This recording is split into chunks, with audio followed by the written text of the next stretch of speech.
Chief Sustainability Impact Officer of PIDG, joining us virtually from Geneva, Mr. Marco Serena. Mr. Serena, good morning and welcome to the program. Good morning, thanks for having me. Great. So help us understand what all of this is about and why it concerns Africans. Well, we all know that it's proven difficult to get institutional money from offshore into emerging markets and in particular into Africa. And what this fund is doing is bringing together 6 large insurance companies who want to invest in infrastructure with a deliberate goal of improving climate resilience, infrastructure that withstands all the extreme heat, floods, etc. that we're seeing today. And what we're doing is coming in with a junior tranche and with a guarantee to ensure that this 750 million fund covers both investment grade and non-investment grade countries, and that Africa is included in the mandate of the fund. That's exactly what we do at the Private Infrastructure Development Group. We've been on the continent for 25 years, investing in infrastructure and using the capital guarantees and our own plan in that fund to bring capital on the continent.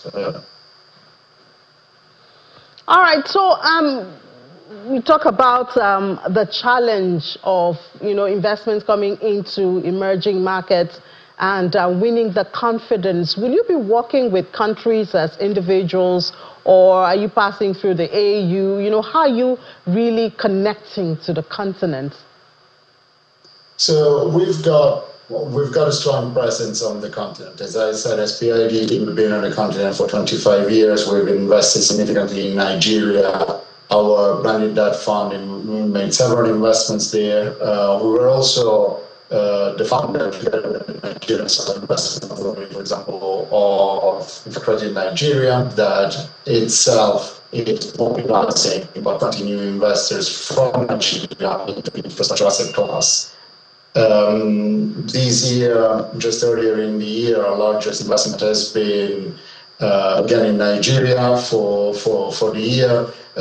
And what we're trying to do is, I was listening to the program earlier, you're talking about translating some of the confidence of investors into real world investment and change that makes a difference to people. So what we did is we partnered with an agro-processing company in the construction sector. We know that only 10% of what Nigeria produces gets processed before getting exported, and 80% of the value is lost like that.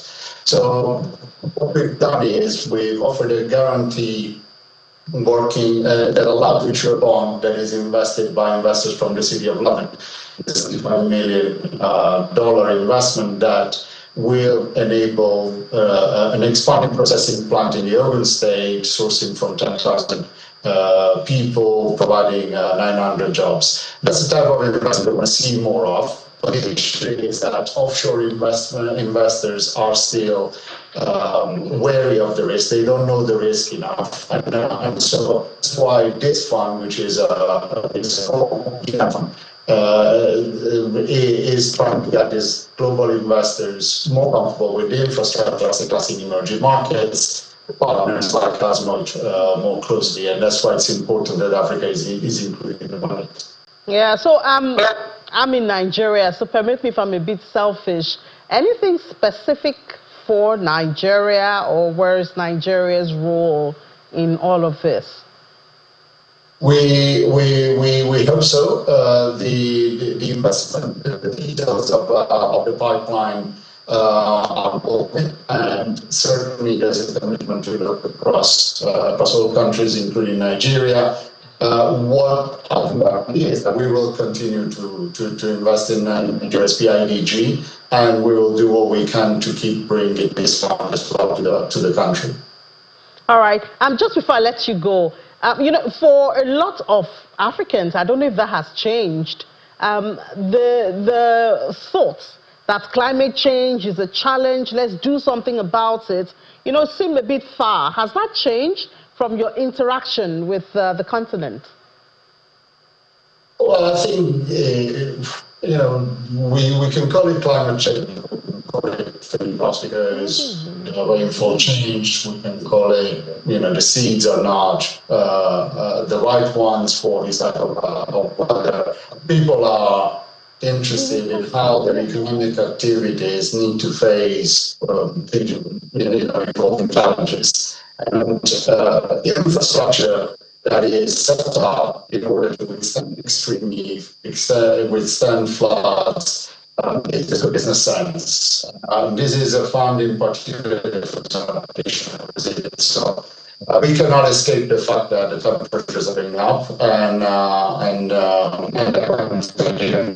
all that is going to be the infrastructure sector is causing us to have to think about not just what the will be, but also what they will be in the future, and what the scenarios are. I think that's exactly what this fund is looking about, and that's what we're focusing on.